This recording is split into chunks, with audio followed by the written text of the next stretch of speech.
Viewers, आज के video में हम देखेंगे 9वीं हिंदी के महत्वपूर्ण वैकल्पिक प्रश्न। तो शुरू करते हैं। वीरगाथा काल के श्रेष्ठ महाकाव्य का नाम है। तो वीरगाथा काल का जो श्रेष्ठ महाकाव्य है वह है पृथ्वीराज रासो। इसके बाद है कैदी और कोकिला रचना है। कैदी और कोकिला रचना है। तो कैदी और कोकिला रचना किसकी है? तो यह रचना है माखनलाल चतुर्वेदी की। ठीक है, माखनलाल चतुर्वेदी। इसके बाद अगला है काव्य के भेद माने गए हैं। तो इसका उत्तर आएगा 2। काव्य के 2 भेद माने गए हैं, दृश्य काव्य और श्रव्य काव्य। और यदि प्रबंध के हिसाब से देखें तो काव्य के 2 भेद है, प्रबंध काव्य और मुक्तक काव्य। इसके बाद है झूरी के साले का नाम था। तो झूरी के साले का नाम था गया। इसके बाद अगला है विचार विनिमय के माध्यम को कहते हैं। तो विचार विनिमय के माध्यम को कहते हैं भाषा।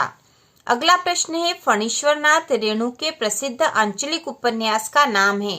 तो फणीश्वरनाथ रेणु का जो प्रसिद्ध आंचलिक उपन्यास है उसका नाम है देहाती दुनिया। अगला प्रश्न है कवि रसखान बार बार में जन्म लेना चाहते हैं। तो बार बार कहाँ जन्म लेना चाहते हैं? ब्रज गोकुल में। अगला है कविता के शाब्दिक अनुशासन का नाम है। तो कविता के शाब्दिक अनुशासन का नाम है छंद। अगला है अर्थालंकारों में चमत्कार के कारण होता है। तो अर्थालंकारों में चमत्कार अर्थ के कारण होता है। इसके बाद अगला प्रश्न है महादेवी वर्मा के बाबा उन्हें बनाना चाहते थे। तो वो उन्हें बनाना चाहते थे विदुषी। अगला है अनंत का विलोम है। तो अनंत का विलोम होगा अंत। रीढ़ की हड्डी एकांकी में कुल पात्र है। तो रीढ़ की हड्डी एकांकी में कुल 6 पात्र हैं। अगला प्रश्न है रेणु के पैदल आने पर पिता। तो रेणु के पैदल आने पर पिता कुड़ते भुनते थे। इसके बाद है वर्णों के सार्थक योग को कहते हैं। तो वर्णों के सार्थक योग को कहते हैं शब्द। इसके बाद अगला है रस के अंग होते हैं। तो रस के अंग 4 होते हैं। यह हमने कल व्याकरण के प्रश्न देखे थे तब भी देखा था। रस के 4 अंग होते हैं जिनके नाम है स्थायी भाव, विभाव, अनुभाव और संचारी भाव। इसके बाद अगला प्रश्न है कबीरदास जी की प्रमुख रचना है। कबीरदास जी की प्रमुख रचना है। तो यह प्रमुख रचना उनकी बीजक। इसके बाद एक कुची कुची शब्द का अर्थ है। तो कुची कुची शब्द का अर्थ है दया दया, दया दया। इसके बाद रिक्त स्थान है। तो इसमें पहला पंचवटी काव्य है। तो पंचवटी खंड काव्य है। अगला है मेरे नाना पक्के माने जाते थे। तो यहाँ आएगा साहब। मेरे नाना पक्के साहब माने जाते थे। यहाँ हम साहब लिखेंगे। जो अधिक बोलता है उसे कहते हैं। तो जो अधिक बोलता है उसे वाचाल कहते हैं। इसके बाद अगला है मदरसा शब्द है। तो यह अरबी भाषा का शब्द है। अगला है पक्षी विज्ञानी थे। तो पक्षी विज्ञानी थे सालिम अली। अगला प्रश्न है सत्य असत्य लिखिए। तो इसमें पहला नानी के मन में देश की आजादी के प्रति जुनून था। तो यह कथन सत्य है। दूसरा है किरण शब्द का पर्यायवाची रश्मि है। तो यह कथन भी सत्य है। महाकाव्य में एक ही छंद का प्रयोग होता है। तो यह असत्य है क्योंकि महाकाव्य में एक से अधिक छंदों का प्रयोग होता है, जबकि खंड काव्य में हम लिखेंगे एक ही छंद का प्रयोग होता है। अगला है ललध्यत कश्मीरी कवयित्री थी। तो यह कथन सत्य है। ल्हासा की यात्रा बहुत सुगम थी। तो यह असत्य है। अगला सत्य असत्य वाला जो प्रश्न है वह है कबीर एक समाज सुधारक थे। तो यह कथन सत्य है क्योंकि कबीर एक समाज सुधारक थे। इसके बाद है संचारी भावों की संख्या 35 है। तो यह असत्य क्योंकि संचारी भावों की संख्या 33 है। ठीक है, कितनी है? 33। इसके बाद है मंगोलों का मुंह लाल होता है। तो यह कथन सत्य है। कहानी गद्य की गौण विधा में आती है। तो यह कथन असत्य है क्योंकि कहानी जो है मुख्य विधा में आती है। ठीक है, तो इसलिए कथन असत्य है। भूपति में ती उपसर्ग है। तो यहाँ पे यह असत्य है क्योंकि ती जो है यहाँ पर प्रत्यय है। ती शब्द के बाद में लगा है, पीछे लगा, तो यह एक प्रत्यय है। इसके बाद लेखिका मृदुला गर्ग की तीसरी नंबर की बहन का नाम चित्रा था। तो यह कथन सत्य है। इसके बाद है जोड़ी। ठीक है, सही जोड़ी मिलाइए। तो यहाँ सही जोड़ी मिलाएंगे। देखो यहाँ खंड अ, स्तंभ और स्तंभ ब है। तो सबसे पहले मैं स्तंभ अ और स्तंभ ब में जो जो भी शब्द या वाक्य दे रखे उन्हें पढ़ लेना है अच्छे से, और फिर देखना है कि स्तंभ अ का कौन सा शब्द या वाक्य स्तंभ ब से जुड़ेगा।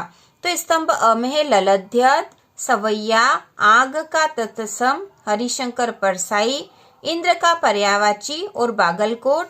जबकि स्तंभ ब में है सुरपति, स्वर संधि, कर्नाटक का छोटा कस्बा, अग्नि, हंसते हैं रोते हैं, वर्णिक छंद, कश्मीरी कवयित्री और मात्रिक छंद।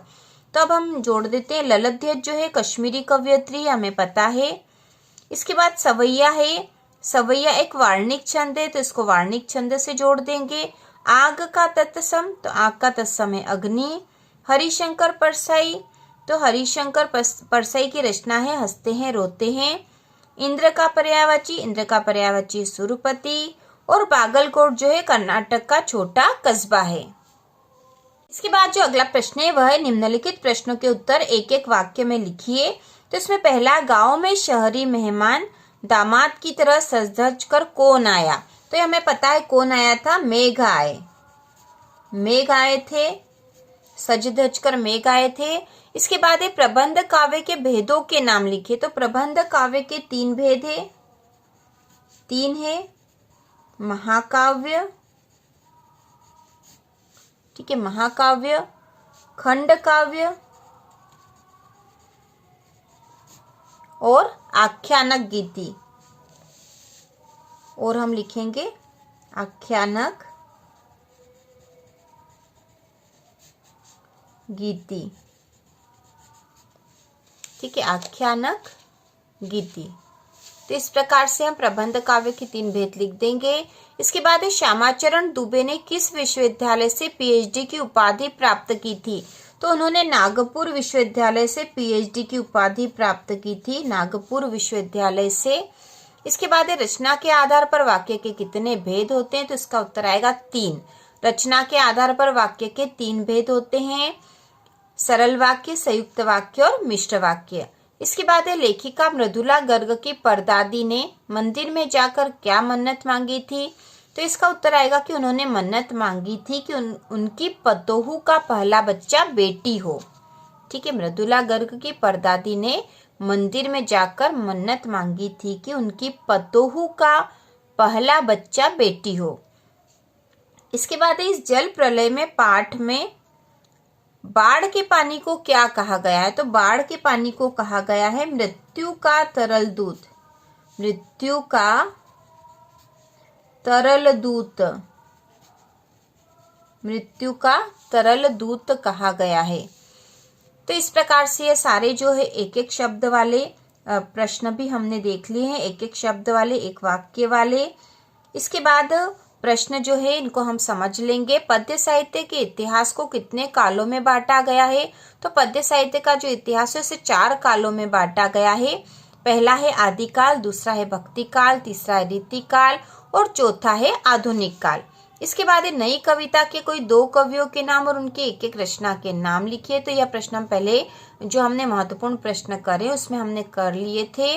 इसके बाद सुमित्रा नंदन पंत अथवा माखनलाल चतुर्वेदी के भाव सौंदर्य की 2 विशेषताएं।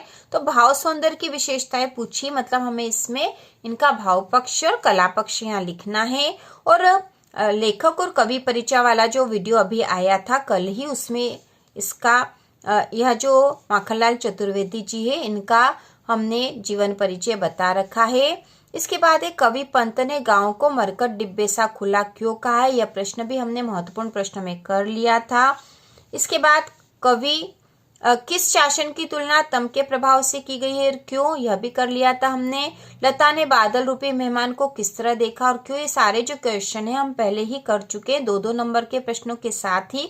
और हिंदी की संपूर्ण तैयारी चैनल पर पहले से ही हो रही है। यदि आप लगत ही इस चैनल को देख रहे थे तो आपको पता ही होगा कि हिंदी की हमने संपूर्ण ही तैयारी कर, पर हम केवल फिर से उन महत्वपूर्ण प्रश्नों को देख रहे ताकि आप इन सारे प्रश्नों को याद कर लो। जैसे सवैया छंद की परिभाषा लिखिए अथवा पंडित जगन्नाथ के अनुसार काव्य की परिभाषा लिखिए। महाकाव्य और खंड काव्य में कोई 2 अंतर लिखिए। तो ये प्रश्न हम कल कर चुके हैं।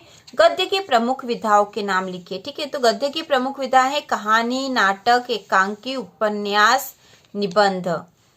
इसके बाद है मुंशी प्रेमचंद अथवा महादेव वर्मा की कोई 2 रचनाएं लिखते हुए साहित्य में उनका स्थान। तो मुंशी प्रेमचंद जो है इनका लेखक परिचय हमने देख लिया था किन घटनाओं से पता चलता कि हीरा और मोती में गहरी दोस्ती थी? तो ये प्रश्न पहले ही हम कर चुके थे गद्य खंड के। और इसके बाद अगला है, लेखक राहुल साकरिया ने डाकू से बचने को लिए कौन सा साधन अपनाया? सालिम अली पक्षी प्रेमी कैसे बने? और लेखिका महादेवी वर्मा ने मेरे बचपन के दिन पाठ में अपनी माँ की किन विशेषताओं के बारे में बताया है? इसके बाद है संधि की परिभाषा एवं प्रकार। यहाँ पे मुहावरे है, फूला न समाना। तो फूला न समाना मतलब अत्यधिक प्रसन्न होना। ईद का चांद होना का अर्थ है बहुत दिनों बाद दिखाई देना। अगला है, बाढ़ पीड़ितों की मदद के लिए हर नाव पर क्या क्या सामग्री होना आवश्यक है? अथवा फणीश्वरनाथ रेणु के मित्रों के नाम लिखिए। इसके बाद ये प्रश्न हम करेंगे अभी। इसके बाद है काव्यांश की संदर्भ प्रसंग सहित व्याख्या। तो इसमें जो काव्यांश दे रखा वह हस्ती चढ़िए ज्ञान को, सहज दुलीचा डारी, स्वान रूप संसार है, भूकन दे जखमारी। और दूसरा जो काव्यांश है वह मानुष हो तो वही रसखानी वाला काव्यांश है। तो इस प्रकार से हमने महत्वपूर्ण प्रश्न देख लिए। सारे ही प्रश्न आप तैयार कर लो। तो इसी प्रकार के और वीडियो देखने के लिए चैनल को सब्सक्राइब कीजिए।